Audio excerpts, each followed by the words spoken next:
Ang Kabataan Express ay hatid sa inyo ng UNICEF.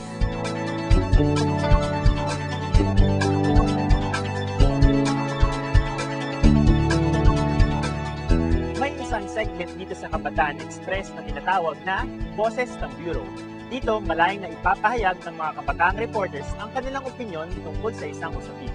Sa ganitong paraan, ang bawat KNN Bureau ay nagiging boses din ng mga kabataan sa kanilang lugar. Sa susunod na ulat, Boses ng Cebu Bureau ang ating maririnig. Tutol kaya sila o pabor sa issue na sidewalk clearing? Alamin natin.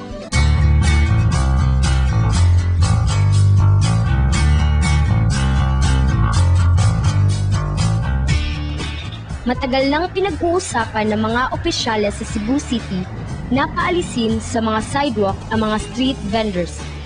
Ayon sa Safe Kids Philippines, isang non-government organization na naglalayong mapangalagaan ang kaligtasan ng mga kabataan, every hour, 11 kids under the age of 14 in the country die or get injured from traffic accidents due to lack of clear sidewalks. Isa sa mga sagabal sa paglalakad sa sidewalk ay ang mga sidewalk vendors.